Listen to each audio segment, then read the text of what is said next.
bienvenue dans le podcast Ohana Triathlon. Je suis Hermano et je serai votre hôte sur ce podcast. À mes côtés, Olivier De Scuter, le fondateur de la marque Ohana. Tous les jours, en 5 minutes, on vous explique comment lancer une marque de textile de sport et comment performer dans le triathlon. Ce podcast est sponsorisé par Ohana, spécialiste du textile de triathlon, natation, vélo, course à pied. Pour en savoir plus sur la marque, direction ohana.boutique. À tout de suite pour votre première commande. Salut les sportifs, c'est Hermano et vous êtes sur un nouvel épisode du podcast Ohana. Vous en avez maintenant l'habitude. Déjà, je suis accompagné par mon compère de podcast Olivier. Salut Olivier. Salut Hermano, ravi d'accueillir un nouvel invité cette semaine. Et oui, tout à fait, puisque on a pris cette habitude maintenant de recevoir un invité par semaine. Alors, en ce moment, c'est surtout pour illustrer les différentes thématiques que nous abordons dans le e-book Ohana. On aura l'occasion d'en reparler à la fin de cet épisode, voire même à la fin de cette série hebdomadaire. Et donc, la semaine dernière, nous avons parlé de la partie entraînement en triathlon.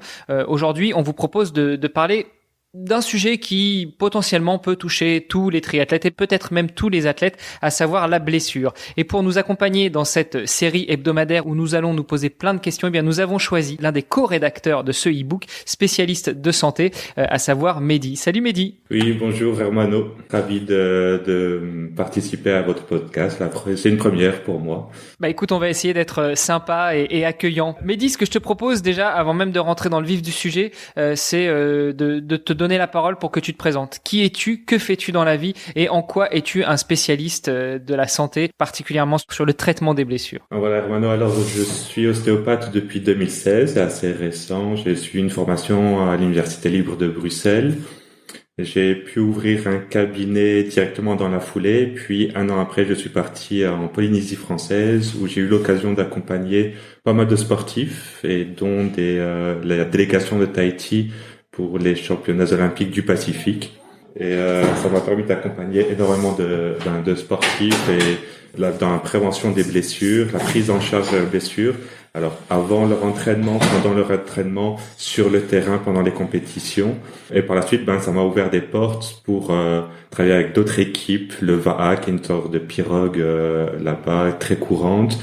Et voilà, le handball et le basket également. Et je suis revenu et puis on a ouvert 3 cabinets ici à Bruxelles où je m'occupe mais principalement des sportifs en grande majorité. Vraiment spécialiste de l'ostéopathie, surtout au niveau des sportifs. Une belle expérience, donc j'imagine que tu as vu des pathologies, des blessures, des bobos, appelons-le comme on veut, à tous les niveaux, au niveau des membres inférieurs, des membres supérieurs, dans tous les sports. Oui, effectivement. Du coup, travaillant avec ces différents sportifs, on voit tous les types de blessures qu'un sportif peut rencontrer, qu'un athlète peut rencontrer. Et évidemment, les blessures, il n'y a pas une partie du corps qui en est exclue. Les blessures intéressent malheureusement tout le corps. Et en fonction des disciplines, on a des atteintes qui sont plus courantes au niveau du pied, de la jambe, du membre inférieur ou du tronc chez certains sportifs, ou des membres supérieurs, par exemple chez les basketteurs ou les rameurs, parce qu'ils utilisent beaucoup moins leurs jambes. Et du coup, oui, on peut faire le tour de toutes les pathologies rencontrées dans le sport en général. Très bien, puisque ça va justement être le thème de notre série hebdomadaire. Ce que je te propose pour l'épisode d'aujourd'hui, c'est vraiment de faire une présentation globale, générale de la blessure dans le sport. Alors peut-être qu'on peut commencer par quelques définitions. Déjà, j'aimerais que tu nous définisses un petit peu les termes traumatologie, blessure, et puis tant qu'à faire, prévention. Mais de manière assez générale, on rentrera un petit peu plus dans le détail après.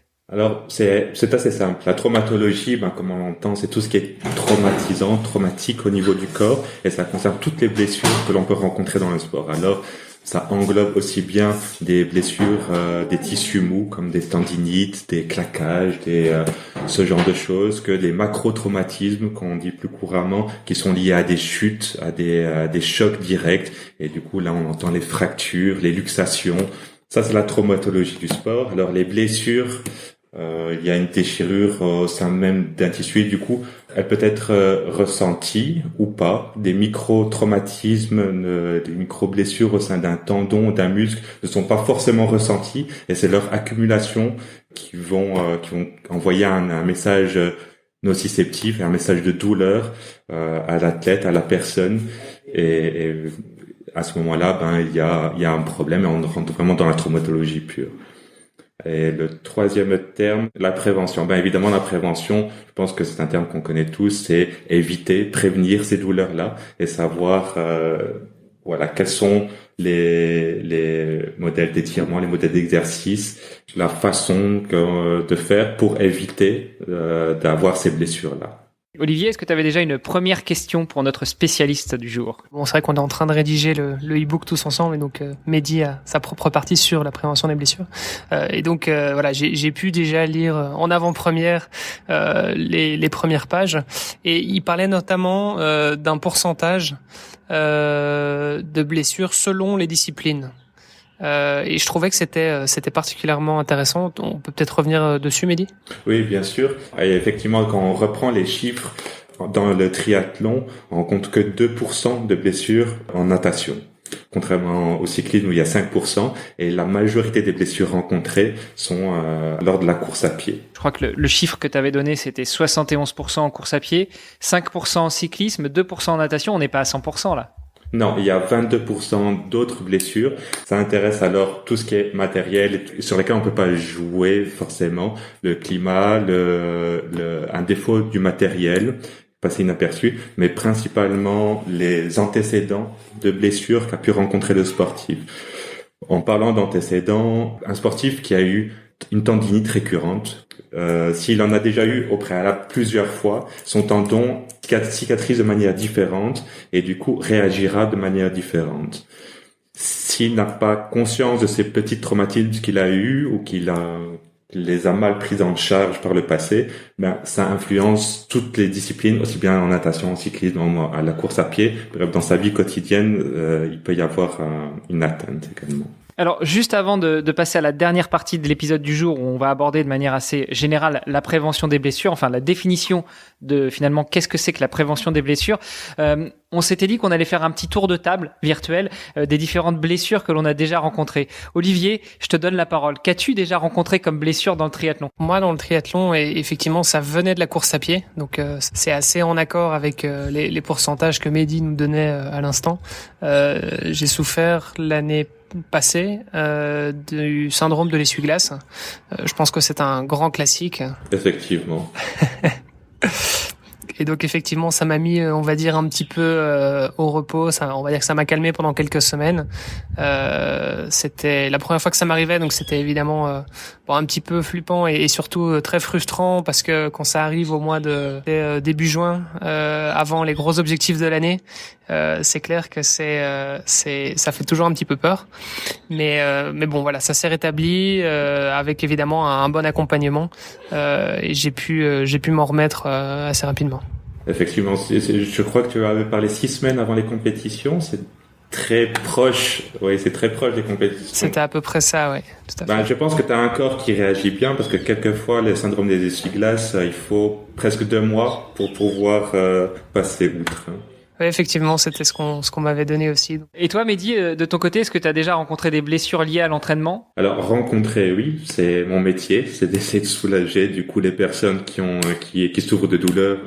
Oui, pour moi, non. Alors, j'ai eu une fracture étant jeune, mais ça n'avait rien à voir avec l'entraînement. Sinon, l'avantage, je sais pas si on peut parler d'avantage, c'est que ayant étudié le mode d'apparition de ces douleurs, j'essaye de faire en tout cas plus attention et je fais un peu de tout, surtout de la natation, des sports de glisse qui demandent aussi un certain entraînement. Et quand je sens apparaître une petite gêne, une petite douleur, j'essaie d'adopter les exercices adéquats, les mobiliser de manière adéquate mon corps afin d'éviter l'apparition de blessures.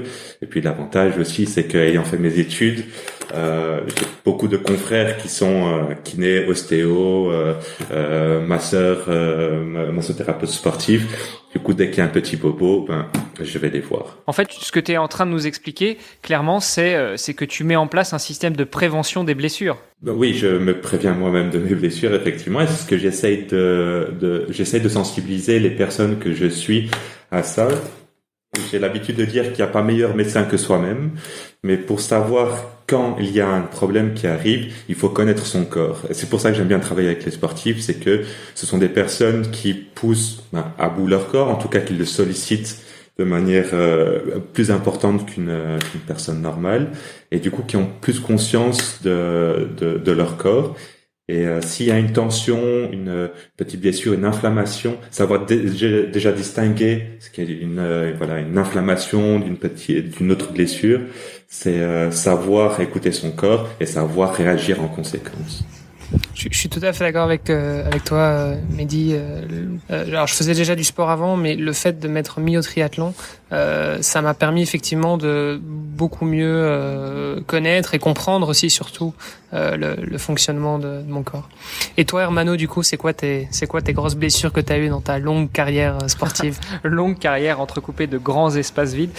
Écoute, c'est les classiques au niveau de la course à pied, puisque on a quand même une prévalence plus importante au niveau de la course à pied. C'est des tendinites au niveau des mollets, des douleurs au niveau des tendons d'Achille, et puis on l'a peut-être pas dit, mais les fameuses cloques, irritations au niveau des pieds, ce genre de choses où là, peut-être qu'un masseur, un kiné, un ostéo pourra pas forcément intervenir. Quoique, peut-être en repositionnant un petit peu certains éléments du corps, on peut peut-être éviter aussi de se blesser à ce niveau-là.